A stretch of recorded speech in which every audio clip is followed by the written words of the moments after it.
दोस्तों नमस्कार, this is Alok Tripathi. Ghatnachakra digital पे आपका बहुत बहुत स्वागत है। ये यूपी पीसीएस रिवीजन बैच की क्लास है और हमने इंडियन पॉलिटी और कॉन्स्टिट्यूशन के संदर्भ में पहली डेमो क्लास आपको उपलब्ध करवा दी है। यूट्यूब पे क्लास पब्लिक है। आज हम पहले चैप्टर की ओर जाएंगे और पहला चैप्टर जो है वो संविधान का उद्विकास है, एवोल्यूशन ऑफ इंडियन कॉन्स्टिट्यूशन। दोस्तों जब हम कहते हैं कि संविधान का उद्विकास, जब हम संविधान के उद्विकास के संदर्भ में चर्चा करते हैं, उद्विकास इसका क्या पर्याय है, क्या इसका मायने है, इसका मतलब क्या होता है। जब उद्विकास की चर्चा हम करते हैं तो हमारा कहने का मतलब ये होता है कि भारत का संविधान यूं ही नहीं आ गया, यूं ही निर्मित नहीं हो गया, बल्कि वो एक यात्रा का परिणाम है, एक यात्रा का परिणाम है, एक यात्रा का परिणाम। यानी भारत के संविधान के बनने में केवल संविधान सभा का मामला नहीं है कि संविधान सभा बनाई गई और संविधान सभा ने संविधान को बना दिया। जैसे आप किसी नई चीज को सीखने की जो यात्रा होती है, जैसे अगर जीरो का आविष्कार नहीं होगा तो 100 आप कैसे समझेंगे, 10 कैसे समझेंगे, 1000 कैसे समझेंगे, 10,000 कैसे समझेंगे। कहने का मतलब है कि पहले जीरो का आविष्कार हुआ होगा, इसके बाद आप इन गणितीय अंकों को समझ पाए, इन मैथमेटिकल डिजिट्स को समझ पाए। इसी तरह कोई भी चीज, जैसे पेन की हम बात कर रहे हैं, जिसे हम आपको क्लास में लिख रहे हैं, ये पेन यूं ही अस्तित्व में नहीं आई होगी। पहले ये पेन सही नहीं बनी होगी, फिर अपनी इसकी यात्रा रही होगी, एक यात्रा के बाद ये इतनी बेहतर तरीके से बन पाई होगी। इसी तरह संविधान की बात होती है तो संविधान में उद्विकास होता है, यानी एक यात्रा होती है। और ये यात्रा कहाँ शुरू होती है? ये शुरू होती है 1773 एडी से। और 1773 में एक एक्ट आता है, रेगुलेटिंग एक्ट। रेगुलेटिंग एक्ट यानी भारतीय संविधान के उद्विकास की यात्रा रेगुलेटिंग एक्ट 1773 से शुरू होती है। अब रेगुलेटिंग एक्ट 1773 से कैसे शुरू होती है? आपको पता है कि जो ब्रिटिश ईस्ट इंडिया कंपनी थी बहुत पहले भारत में आ जाती है, लेकिन दो युद्ध, मैं बार बार इस बात पर एम्फेसिस करता हूं कि प्लासी का युद्ध, प्लासी और बक्सर, ये दो युद्ध ऐसे होते हैं 1757 और 1764। ये दो युद्ध ऐसे थे जिन्होंने अंग्रेजों को और ब्रिटिश ईस्ट इंडिया कंपनी को आश्वस्त कर दिया कि अब भारत केवल भारत में ट्रेड ही नहीं बल्कि पॉलिटिकली भारत को कैप्चर किया जा सकता है, यानी भारत की जमीन पर भी कब्जा किया जा सकता है। अभी तक जो स्थिति थी वो क्या थी?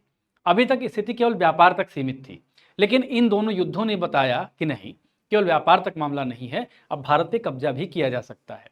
और इन दोनों युद्धों के बाद जब ईस्ट इंडिया कंपनी अपने शासन में आगे बढ़ने लगती है तो आपको पता है कि किसी भी शासन को आगे बढ़ाने के लिए, उसको बेहतर तरीके से चलाने के लिए कुछ नियम कायदे कानूनों की जरूरत पड़ती है।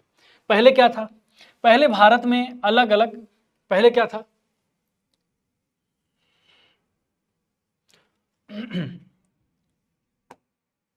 पहले क्या था? पहले भारत में अलग अलग जो स्टेट्स थे, जिसको देसी रियासतें बाद में कहा गया, इनके अलग अलग कानून थे, अलग अलग कानून थे। लेकिन चूंकि ईस्ट इंडिया कंपनी अब भारत में शासन करने जा रही थी तो उसको कानून में क्या चाहिए? एकात्मकता चाहिए थी।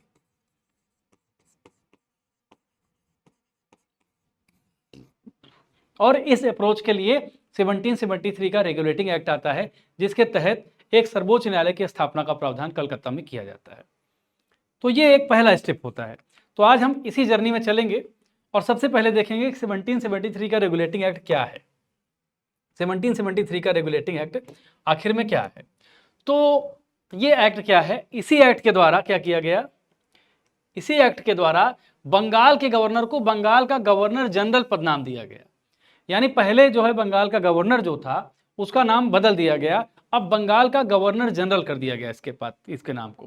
पहले बंगाल का गवर्नर था, ध्यान रखिएगा, एक एक चीज पर आप ध्यान रखिएगा। बंगाल का गवर्नर था, अब बंगाल का गवर्नर जनरल हो गया, ये एक अंतर आ गया। और उसकी सहायता के लिए एक 4 सदस्यीय कार्यकारी परिषद का गठन किया गया। सहायता के लिए एक 4 सदस्यीय कार्यकारी परिषद का गठन किया गया और इसका कार्यकाल कितना रखा गया? 5 साल। कार्यकारी परिषद का गठन किया गया और कार्यकाल 5 साल रखा गया।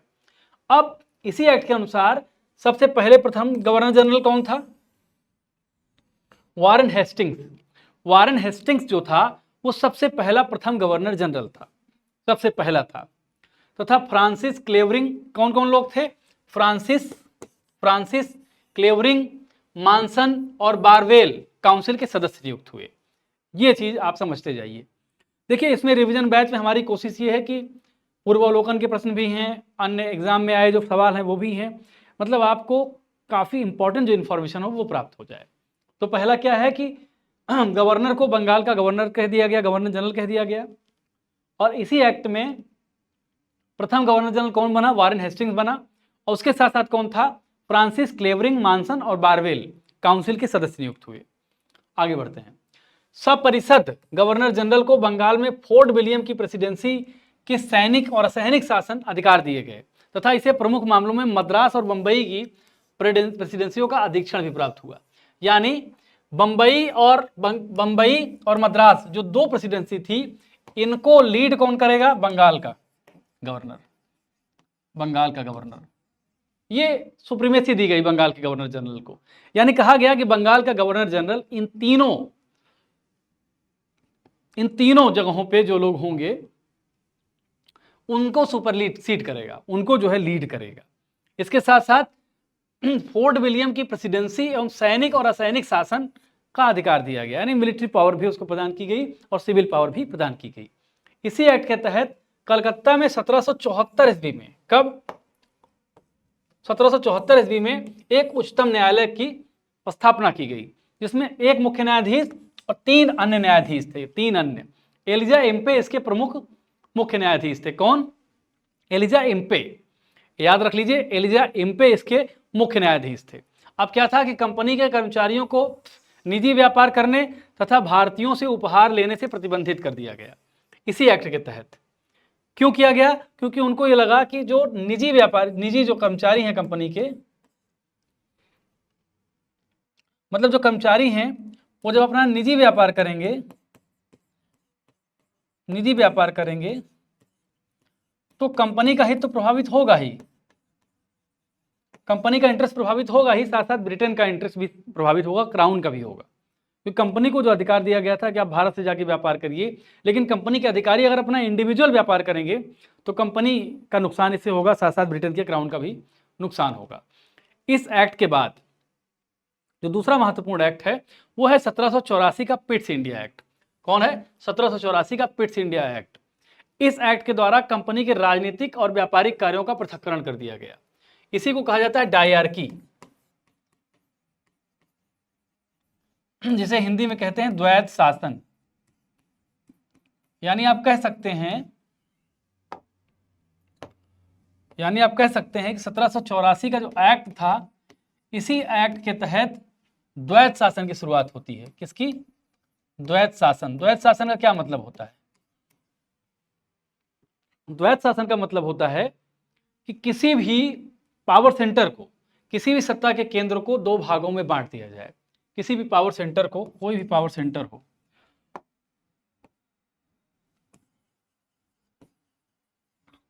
हो, इसको 2 भागों में बांट दिया जाए। इसको डायरकी कहा जाता है। इसी एक्ट में निदेशक मंडल को कंपनी के व्यापारिक मामलों के अधीक्षण की अनुमति दी गई, परंतु राजनीतिक मामलों के प्रबंधन के लिए नियंत्रण बोर्ड का गठन किया गया। यानी निदेशक मंडल क्या करेगा? व्यापारिक मामलों को देखेगा, व्यापारिक मामले जो होंगे उसको निदेशक मंडल देखेगा, परंतु राजनीतिक मामले, पॉलिटिकल अफेयर्स होंगे, उसको बोर्ड ऑफ कंट्रोल देखेगा। इसके बाद आता है 1786 का एक्ट। 1786 का एक्ट, इस एक्ट में क्या खास बातें थी? इस एक्ट के द्वारा गवर्नर जनरल तथा governor of the minor presidencies को विशेष परिस्थितियों में अपनी परिषद के निर्णय को निरस्त करने अथवा लागू करने के अधिकार दिए गए। तथा गवर्नर ऑफ माइनर प्रेसिडेंसीज, ये कौन कौन सी थी? माइनर प्रेसिडेंसीज का मतलब क्या होगा? बॉम्बे, मद्रास। विशेष परिस्थितियों में अपनी परिषद के निर्णय को लागू करने और अथवा ना लागू करने का अधिकार दिया गया। यानी गवर्नर जनरल को सबसे ज्यादा शक्तिशाली कर दिया गया, यानी गवर्नर जनरल के अंदर शक्ति को केंद्रीकृत कर दिया गया, यानी सेंट्रलाइज कर दिया गया, शक्ति को सेंट्रलाइज कर दिया गया। गवर्नर जनरल के अंदर सेंट्रलाइज कर दिया गया, यानी पावर को किसी एक व्यक्ति में सेंट्रलाइज कर दिया गया, ये खास बात इस एक्ट के द्वारा हुआ। इसके साथ साथ गवर्नर जनरल को प्रधान सेनापति, कमांडर इन चीफ की शक्तियां भी प्रदान की गई, यानी सैन्य शक्ति भी प्रदान कर दी गई। ये दोनों अधिकार किसको मिले? सबसे पहले लॉर्ड कॉर्नवालिस को मिले, लॉर्ड कॉर्नवालिस को मिले। आगे बढ़ते हैं। इसके बाद आता है 1793 का चार्टर एक्ट। इस एक्ट के अंतर कंपनी के व्यापारिक अधिकारों को 20 वर्ष के लिए बढ़ा दिया गया, 20 वर्ष के लिए बढ़ा दिया गया, 20 वर्ष के लिए 20 वर्ष के लिए 20 वर्ष के लिए व्यापारिक अधिकारों को बढ़ा दिया गया। फिर इसके बाद 1813 का चार्टर एक्ट आता है। इसके द्वारा पहली बात भारतीयों की शिक्षा पर प्रतिवर्ष 1 लाख रुपए खर्च करने का उपबंध किया गया। ये वेरी इंपॉर्टेंट है, कई बार एग्जाम में ये पूछा जा चुका है। कंपनी के भारतीय व्यापार के एक अधिकार को समाप्त कर दिया गया, यानी अब क्या किया गया, ये कहा गया कि कंपनी भारत पे एकाधिकार नहीं है व्यापार करने का, अन्य लोग भी व्यापार कर सकते हैं। यद्यपि चीन के साथ तथा चाय के व्यापार पर उसका अधिकार रहा, यानी कंपनी चाइना के साथ और चाइना के साथ जितना समस्त व्यापार होता है, समस्त व्यापार, और चीन टी का व्यापार है, चाय का व्यापार, इन दोनों व्यापार को छोड़कर भारत में कंपनी के एकाधिकार को समाप्त कर दिया गया। इसका रीजन क्या है, इसका कारण क्या है? जब ईस्ट इंडिया कंपनी भारत आती है, ध्यान रखिए, ईस्ट इंडिया कंपनी जब भारत आती है और 1773 का रेगुलेटिंग एक्ट बनता है।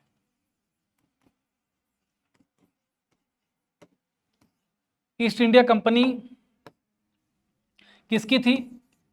एक तरह से रिप्रेजेंटेटिव थी क्राउन की, लेकिन ये जो रिप्रेजेंटेटिव थे यानी प्रतिनिधि थी ब्रिटिश राजनीतिक व्यवस्था या क्राउन की, क्राउन मतलब समझते होंगे आप, ये वैधानिक तौर पर नहीं थी। क्या किया गया था कि ईस्ट इंडिया कंपनी को एक कॉन्ट्रैक्ट दिया गया था, एक कॉन्ट्रैक्ट दिया गया था कि आप जाइए भारत से व्यापार करिए, भारत में जो लाभ कमाना हो, मुनाफा कमाना हो कमाइए, यानी एक कॉन्ट्रैक्ट दिया गया था। और ईस्ट इंडिया कंपनी ने इसके लिए बाकायदे क्या किया होगा? ईस्ट इंडिया कंपनी ने बाकायदे क्राउन को पेमेंट की होगी। क्या की होगी? पेमेंट की होगी, बिडिंग कह लीजिए आप। मतलब आप सोचिए कि ब्रिटिशर्स कितने चालाक थे, और भारतीयों के संदर्भ में कितनी चिंताजनक बात है कि आप किसी अन्य देश जाइए और उस देश को स्लेव बना लीजिए,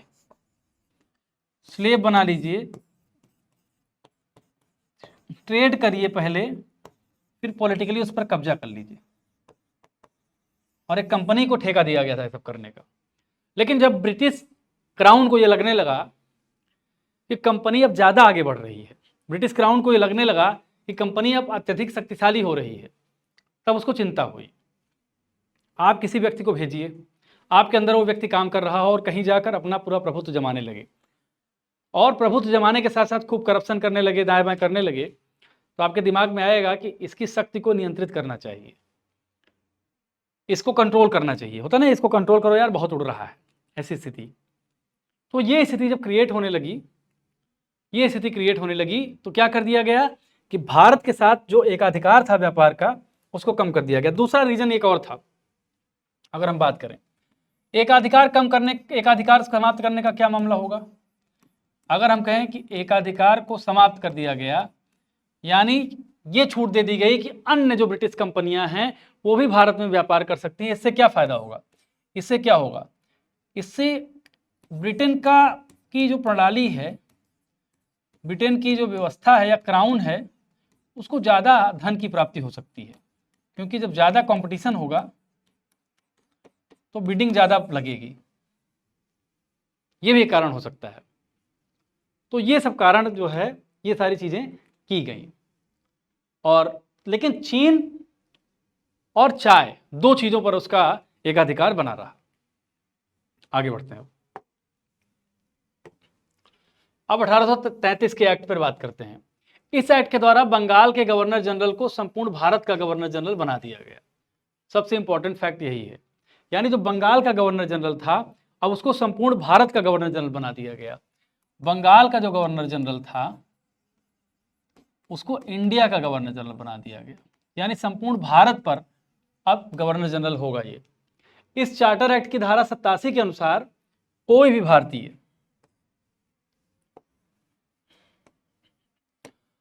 भारतीय केवल धर्म, जन्मस्थान, वंश, वर्ण या इनमें से किसी आधार पर कंपनी के अधीन सेवा के लिए अयोग्य नहीं समझा जा सकता है। यानी कह सकते हैं कि पहली बार किसी एक्ट में भारतीयों को स्थान पाने का अधिकार दिया गया और बिना किसी डिस्क्रिमिनेशन के। कस्टम सिद्धांतों में 1833 के चार्टर एक्ट की धारा 87 के हिसाब से कास्ट, क्रीड, बर्थ के आधार पर डिस्क्रिमिनेशन नहीं किया जाएगा। कंपनी के अधीन सेवा में कोई भारतीय भी स्थान ले सकता है। देश की शासन प्रणाली को केंद्रीकृत कर दिया गया। लॉर्ड विलियम बेंटिक भारत का प्रथम गवर्नर जनरल था। कौन? Lord William Bentinck. कंपनी के समस्त व्यापारिक कार्य समाप्त कर दिए गए तथा भविष्य में केवल राजनीतिक कार्य ही करने थे। यानी कंपनी अब व्यापारिक कार्य नहीं करेगी। ब्रिटिशर्स को लग गया कि कंपनी बहुत लाभ कमा रही है, बहुत मुनाफा कमा रही है। पिछली पेज मैंने आपको बताया था मुनाफा जो है, मुनाफे का कुल मामला था और इस मुनाफे में कंपनी बहुत फायदे में है, बहुत फायदे में है, बहुत फायदे में है। और ये बात ब्रिटिशर्स को लगी तो उन्होंने इस चीज को कम किया। और फिर गवर्नर जनरल की परिषद में एक कानूनी सदस्य, चौथा सदस्य सम्मिलित किया गया, यानी कानूनी सदस्य भी सम्मिलित किया गया इसकी परिषद में। किस एक्ट के तहत? 1833 के। कौन है? सर्वप्रथम मैकाले है ये। सर्वप्रथम कौन है? मैकाले को विधिक सदस्य के रूप में शामिल किया गया। इसी एक्ट के तहत सपरिषद गवर्नर जनरल को पूरे भारत के लिए कानून बनाने का अधिकार प्रदान कर दिया गया। सपरिषद गवर्नर जनरल को पूरे भारत के लिए कानून बनाने का अधिकार प्रदान कर दिया गया। अब 1853 का चार्टर एक्ट आता है। इसके द्वारा विधायी शक्तियों को कार्यपालिका शक्तियों से पृथक करने की व्यवस्था की गई। विधायी शक्तियों को पहले क्या किया गया था? पहले वाणिज्यिक कार्य, पहले व्यापारिक और राजनीतिक कार्य किस एक्ट के तहत आपको बताए थे? 1784 का एक्ट है ये। इसके तहत अलग अलग कर दिए गए थे। लेकिन 1853 का जो एक्ट आया, इसके तहत कार्यपालिकीय शक्तियों को विधायी शक्तियों से अलग कर दिया गया। कार्यपालिकीय शक्तियों से अलग कर दिया गया, यानी कानून बनाने की जो बॉडी होगी, जो लॉ मेकिंग बॉडी होगी, लॉ मेकिंग बॉडी और एग्जीक्यूटिव लॉ मेकिंग बॉडी, जिसको लेजिस्लेचर कहा जाता है, विधायिका, इनको क्या किया गया? इनको सेपरेट कर दिया गया। यानी पहले लॉ बनाएगी कोई निकाय कानून बनाएगा और इन कानूनों को इंप्लीमेंट कौन करेगा? एग्जीक्यूटिव। और पहले दोनों एक ही होते थे, लेकिन दोनों को सेपरेट कर दिया गया, अलग कर दिया गया। विधि निर्माण कार्य हेतु गवर्नर जनरल की विधायी परिषद की स्थापना की गई। किसकी? विधायी परिषद की स्थापना की गई। इसे आगे चलकर भारतीय विधान परिषद कहा गया। भारतीय केंद्रीय विधान परिषद या भारतीय विधान परिषद कहा गया। यहां आप देखेंगे कार्यपालिका और विधायिका के कार्यों में विभाजन। अगर पूछ लिया, कभी सवाल आ गया एग्जाम में कि किस एक्ट के तहत कार्यपालिका और विधायिका को अलग किया गया, या ये पूछ सकता है कि किस एक्ट के तहत कार्यपालिकी और विधायिकी कार्य को अलग कर दिया गया, तो आप याद रखिए कि 1853 के एक्ट के तहत।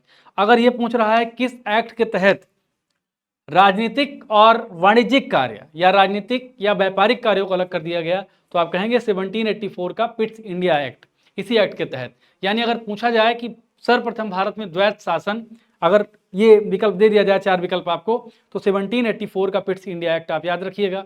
और अगर ये पूछ लिया जाए कि विधायिकी कार्य और कार्यपालिकी कार्यों को किस एक्ट के तहत अलग किया गया, तो याद रखना 1853 का एक्ट था। इसके अलावा सिविल सेवकों की भर्ती और चयन के लिए खुली प्रतियोगिता का प्रावधान किया गया।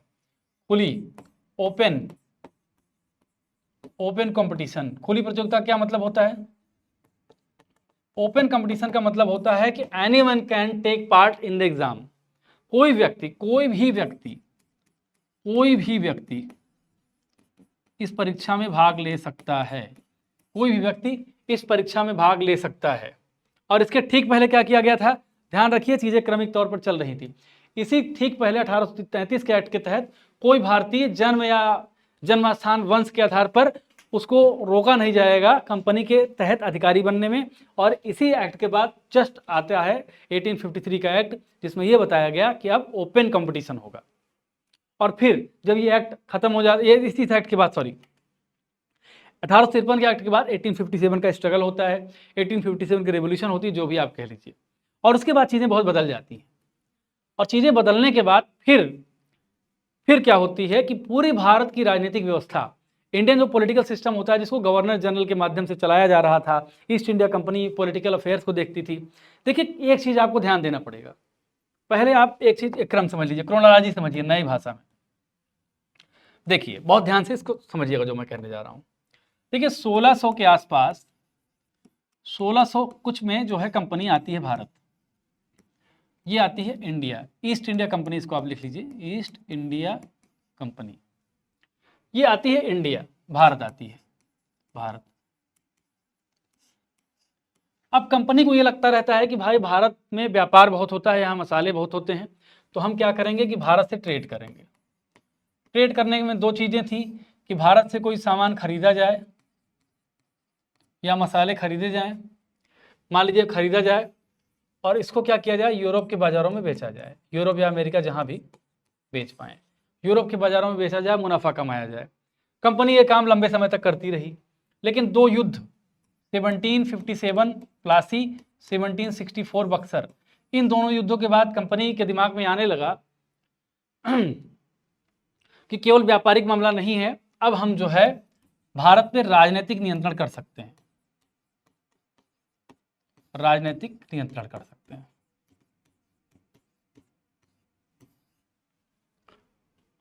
अब राजनीतिक नियंत्रण और भारत को चलाने के लिए किसकी जरूरत पड़ेगी, कानून की जरूरत पड़ेगी। तो कानून की जरूरत के लिए 1773 का एक्ट आता है। इसी एक्ट के तहत आपने एक बात खास ध्यान दी, उसमें क्या था, उसमें कहा गया कि ईस्ट इंडिया कंपनी के जो निजी या इंडिविजुअल लोग होंगे, निजी मतलब उसमें काम करने वाला कोई व्यक्ति है, वो निजी व्यापार नहीं करेगा।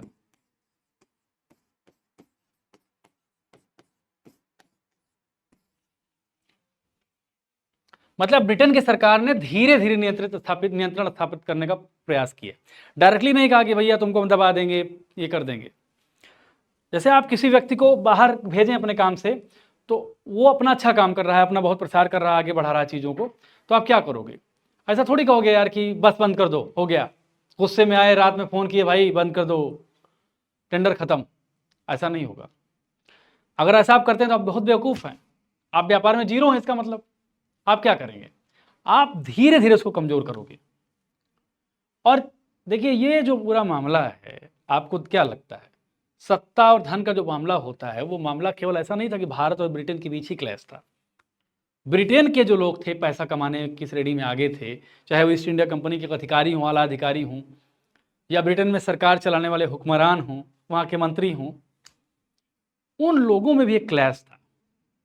उसमें क्लैश था कि भाई उनको लगता था कि ईस्ट इंडिया कंपनी का कोई पर्सन है, कोई व्यक्ति है, भारत में जाके इतना पैसा कमा रहा है, और वो भी सरकार की सहमति से। तो वहाँ भी लोग ऐसे रहे होंगे कान भरने वाले कि भाई देखिए ये फला फला व्यक्ति है, इतना पैसा कमा रहा है ईस्ट इंडिया कंपनी में। तो सरकार नकेल कसती होगी, तो नकेल ऐसे थोड़ी कस देगी कि नहीं ईस्ट इंडिया कंपनी के फला फला आदमी है, भाई तुम आओ, तुम इंडिया बंद करो कंपनी। ऐसा नहीं होगा। धीरे धीरे नियंत्रण स्थापित करने का प्रयास किया जाएगा। और जब धीरे धीरे आप नियंत्रण स्थापित करने का प्रयास में आप क्या देखेंगे, 1773 में मैंने कहा क्या कि निजी व्यापार को रोक दिया गया, और 1784 में क्या कर दिया गया, 1784 में व्यापारिक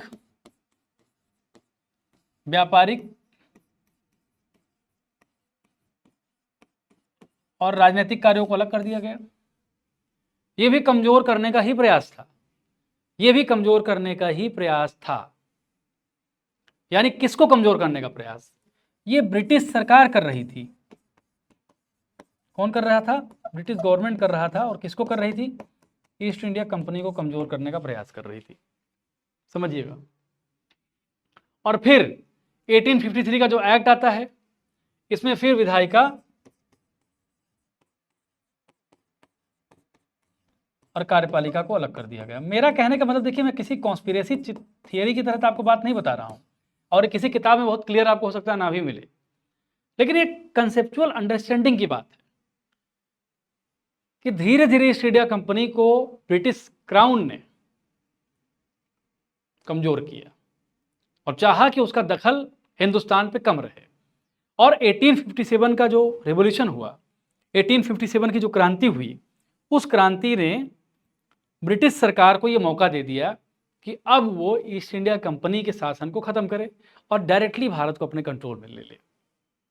और 1857 की जो क्रांति हुई असफल भले रही अपनी प्रकृति में, लेकिन अंग्रेजों को ये उसने बताया कि अब भारत को उस तरह नहीं दबाया जा सकता जैसे 16वीं शताब्दी 17वीं शताब्दी में दबाया जा रहा था, दबाया जा सकता था।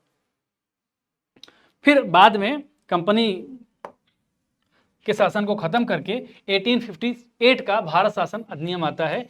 इसी को act for better government act कहते हैं, एक्ट फॉर बेटर गवर्नमेंट ये एक्ट कहा जाता है। इसमें क्या क्या चीजें हुई? इस अधिनियम द्वारा भारत का शासन ब्रिटिश ताज के अधीन कर दिया गया, ब्रिटिश क्राउन के अधीन कर दिया गया। जब ब्रिटिश क्राउन कहते हैं तो ब्रिटिश क्राउन का मतलब क्या होता है? ब्रिटिश क्राउन, देखिए आप एक चीज तो आपको पता ही होगा कि जो इंग्लैंड में पार्लियामेंट्री डेमोक्रेसी में असली शक्ति किसके पास होती है? पीएम के पास, प्लस कैबिनेट जो होती है उसके पास होती है। यानी वास्तविक प्रधान यही होता है, ये तो नाम मात्र का प्रधान होता है राजा, लेकिन ब्रिटिश क्राउन की जब बात की जाती है तो इसमें सारी चीजें आती हैं। क्राउन के नाम से ही शासन होता है, जैसे भारत के राष्ट्रपति से होता है, तो ब्रिटिश क्राउन के अंदर कर दिया गया। लॉर्ड कर्जन भारत का प्रथम वायसराय बना, यानी जो गवर्नर जनरल पद था, गवर्नर जनरल पहले था, ये पलट के क्या हो गया? वायसराय हो गया। और कौन बना? Lord Canning. इस अधिनियम के द्वारा भारत के राज्य सचिव पद का सृजन किया गया। किसका? भारत के राज्य सचिव का पद, यानी secretary of India, India secretary of India, जिसमें भारतीय प्रशासन पर संपूर्ण नियंत्रण की शक्ति निहित थी। उसकी सहायता के लिए 15 सदस्यीय परिषद के गठन का प्रावधान किया गया। यानी भारत सचिव अगर पूछ ले कि भारत के राज्य सचिव का पद किस एक्ट के तहत सृजित किया गया, तो आप बिना किसी संकोच बताएंगे 1858 के एक्ट के तहत। और फिर आता है भारत परिषद अधिनियम 1861। भारत परिषद अधिनियम 1861 आता है। इस अधिनियम के द्वारा कानून बनाने की प्रक्रिया में भारतीय प्रतिनिधियों को शामिल करने की शुरुआत हुई। इसी के द्वारा मद्रास और बंबई की प्रेसिडेंसियों को पुनः विधायी शक्तियां देकर विकेंद्रीकृत प्रक्रिया की शुरुआत हुई। यानी आपको याद होगा कि पहले क्या किया गया कि बंगाल का जो गवर्नर जनरल होगा, इसके अंतर्गत बॉम्बे और मद्रास को कर दिया गया एक तरह से, लेकिन अब धीरे धीरे विकेंद्रीकृत किया जा रहा है और 1861 में यह चीज की गई। इसने वायसराय को आपातकाल में अध्यादेश जारी करने के लिए अधिकृत किया गया, ऑर्डिनेंस जारी करने के लिए किया गया, जिसकी आयु 6 महीने तक हो सकती थी। अब 6 महीने का जो अध्यादेश का प्रावधान है वो सोचिए इसी एवोल्यूशन से काफी प्रेरित है। फिर 1892 का भारत परिषद अधिनियम आता है। कहाँ का? 1892 का। इस अधिनियम के द्वारा केंद्रीय और प्रांतीय विधान परिषदों में अतिरिक्त सदस्यों की संख्या बढ़ा दी गई। केंद्रीय विधान परिषद के भारतीय सदस्यों को वार्षिक बजट पर बहस करने तथा सरकार से 6 दिन की पूर्व नोटिस पर प्रश्न पूछने का अधिकार दिया गया, परंतु पूरक प्रश्न पूछने तथा मतदान का अधिकार नहीं था। यानी सवाल पूछ सकते थे लेकिन काउंटर क्वेश्चन नहीं कर सकते थे। धीरे धीरे भारतीयों को प्रशासन में जगह दे दी गई। क्यों दे दी गई? ये कोई ऐसा नहीं था कि ब्रिटेन बहुत बड़ा आसान कर रहा था, ये मजबूरी थी, ब्रिटेन की मजबूरी थी। उनको पता था कि अगर भारतीयों को विश्वास में नहीं लेंगे तो बहुत लंबे समय तक शासन नहीं चलाया जा सकता। सीमित अर्थों में निर्वाचन पद्धति का आरंभ किया जाना इस अधिनियम की महत्वपूर्ण विशेषता थी। उसके बाद आता है 1909 का भारत परिषद अधिनियम। क्या? 1909 का भारत परिषद अधिनियम। इस अधिनियम को मार्ले मिंटो सुधार के नाम से जाना जाता है। मार्ले मिंटो सुधार के नाम से इस अधिनियम को जाना जाता है। किसको? इस अधिनियम को मार्ले मिंटो सुधार के नाम से जाना जाता है। मार्ले मिंटो सुधार। इस अधिनियम के द्वारा भारतीयों को विधि निर्माण तथा प्रशासन दोनों में प्रतिनिधित्व प्रदान किया गया। मिंटो कौन थे और मार्ले कौन थे? आप बताइए, आप कमेंट करके बताइए कि मार्ले कौन थे और मिंटो कौन थे। इसके तहत वायसराय की कार्यकारी परिषद में भारतीयों को पहली बार शामिल किया गया और पहले सदस्य कौन थे? सत्येंद्र प्रसन्न सिन्हा। याद रख लीजिए। पहले भारतीय सदस्य कौन थे जो कार्यकारी परिषद में शामिल हुए? सत्येंद्र प्रसन्न सिन्हा। इस अधिनियम ने केंद्रीय तथा प्रांतीय विधायी शक्ति को बढ़ा दिया। केंद्रीय तथा प्रांतीय विधायी शक्ति को बढ़ा दिया गया। परिषद के सदस्यों को बजट और लोकहित के विषयों की विवेचना करने, प्रस्ताव लाने तथा प्रश्न पूछने के साथ पूरक प्रश्नों का अधिकार भी दिया गया। इसके जस्ट पहले क्या किया गया था कि प्रश्न पूछ सकते हैं 6 दिन की पूर्व नोटिस के साथ, लेकिन पूरक प्रश्न नहीं पूछ सकते हैं। और इसके तुरंत बाद का जो एक्ट आता है 1909 का मार्ले मिंटो सुधार एक्ट, उसके तहत ये भी अधिकार दे दिया गया। इसमें पृथक निर्वाचन के आधार पर मुस्लिमों के लिए सांप्रदायिक प्रतिनिधित्व का प्रावधान किया गया। सांप्रदायिक प्रतिनिधित्व यानी कम्युनलिज्म, कम्युनल जो है इलेक्टोरेट की बात कौन करता है? ये मार्ले मिंटो सुधार का जो एक्ट है वो करता है 1909 का। ये एक्ट अपने आप में बहुत महत्वपूर्ण एक्ट है। किस लिए? क्योंकि भारतीयों को पहली बार इसमें शामिल किया गया है। फिर आता है भारत शासन अधिनियम 1919। भारत शासन अधिनियम 1919। इस अधिनियम को मॉन्टेग्यू चेम्सफोर्ड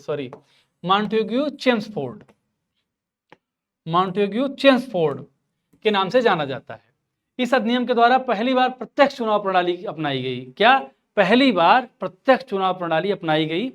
सांप्रदायिक आधार पर निर्वाचन प्रणाली का विस्तार करते हुए इसे सिखों, भारतीय ईसाइयों, आंग्ल भारतीयों तथा यूरोपियों के लिए भी लागू कर दिया गया, यानी कम्युनल इलेक्टोरेट को बढ़ा दिया गया। इस अधिनियम के द्वारा पहली बार केंद्र में द्विसदनीय व्यवस्था स्थापित की गई। इसी अधिनियम के द्वारा सभी विषयों को केंद्र तथा प्रांतों में बांट दिया गया। द्विसदनीय केंद्रीय विधानमंडल समस्त ब्रिटिश भारत के लिए कानून बना सकती थी। इस अधिनियम के तहत प्रांतों में द्वैत शासन प्रणाली शुरू हुई। ध्यान रखिएगा, ये बहुत इंपॉर्टेंट है। किस अधिनियम के तहत पूछ सकता है? किस अधिनियम के तहत प्रांतों में द्वैत शासन शुरू हुआ? तो आप बताएंगे 1909 के अधिनियम के तहत। प्रांतीय विषयों को 2 भागों आरक्षित तथा हस्तांतरित विषयों में बांटा गया। आरक्षित तथा हस्तांतरित विषयों में। इस अधिनियम में उत्तरदायी शासन शब्द का प्रयोग किया गया, यानी रिस्पॉन्सिबल रूल या रिस्पॉन्सिबल गवर्नमेंट इसमें इस्तेमाल किया गया। इसके अंतर्गत एक आयोग का गठन किया गया जिसका कार्य 10 साल बाद इस अधिनियम की समीक्षा करके अपनी रिपोर्ट देना था। 10 साल बाद। फिर आता है सबसे बहुत महत्वपूर्ण एक्ट भारत के संवैधानिक विकास में, भारत शासन अधिनियम 1935। ये बहुत इंपॉर्टेंट है, इससे कई बार परीक्षाओं में प्रश्न आता ही आता है, इसलिए इसको बहुत ध्यान से देखना है आपको। इस अधिनियम के द्वारा भारत में संघात्मक सरकार की स्थापना का प्रावधान किया गया था। इसी अधिनियम के द्वारा प्रांतों में द्वैत शासन समाप्त करके केंद्र में द्वैत शासन की बात की जाती है। अगर कोई पूछ लिया, मिलान में आ जाता है, कई बार कूट में आ जाता है कि प्रांतों में द्वैत शासन, तो आप प्रांतों में जब द्वैत शासन की बात हो, ध्यान रखिएगा बहुत अच्छे से, प्रांतों में द्वैत शासन, तो आप कहेंगे 1919, ये वाला एक्ट जिसकी मैं बात कर रहा हूं, 1919 का एक्ट है। 1919 का एक्ट है जिसको मॉन्टेग्यू चेम्सफोर्ड सुधार के भी नाम से जानते हैं। और केंद्रों में अगर पूछा जाए, केंद्र में द्वैत शासन 1935, ये मिलान के लिए आ सकता है, ध्यान रखिएगा, कई बार मिलान के लिए भी चीजें आती हैं। तो उसमें प्रांतों में समाप्त कर दिया गया और केंद्र में लागू कर दिया गया। भारत में मुद्रा और साख पर नियंत्रण करने के लिए एक रिजर्व बैंक, केंद्रीय बैंक की स्थापना का प्रावधान था, लेकिन इसके तहत स्थापना नहीं, प्रावधान की बात करता है कि होना चाहिए, ध्यान रखिएगा। सांप्रदायिक निर्वाचन प्रणाली का विस्तार करने के साथ साथ दलित वर्गों, महिलाओं और श्रमिकों के लिए भी स्थान आरक्षित किए गए थे। हालांकि लागू नहीं हो पाया इसलिए, लेकिन इसमें प्रावधान था, प्रोविजन था। इस अधिनियम के तहत 1937 में संघीय न्यायालय की स्थापना की गई। इसी अधिनियम द्वारा बर्मा को ब्रिटिश भारत से अलग करने का प्रावधान किया गया तथा 2 नए प्रांतों, सिंध और उड़ीसा का निर्माण हुआ। इसके तहत कुछ प्रांतों में द्विसदनात्मक व्यवस्था की गई।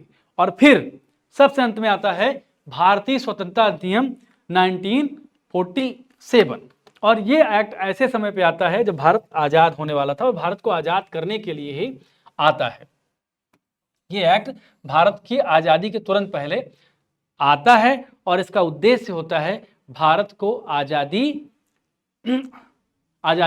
प्रदान करने वाला एक्ट ये है। तो इसमें क्या किया गया? 2 डोमिनियन स्टेट। डोमिनियन का मतलब नाम मात्र का था, शासन में जो चीजें होती थी वो ब्रिटिश क्राउन के नाम से होती थी, लेकिन सब कुछ भारतीय ही करते थे, इसलिए इसको क्या कहा गया है? ब्रिटिश शासन में 2 नए स्वतंत्र डोमिनियन, की स्थापना का प्रावधान किया गया। इसने वायसराय का पद समाप्त करके दोनों राज्यों में गवर्नर जनरल का पद सृजित कर दिया। गवर्नर जनरल का पद, इसमें ब्रिटिश शाही उपाधि से भारत सम्राट समाप्त करने का प्रावधान किया गया था। अब एक बार हम रिवाइज कर लेंगे।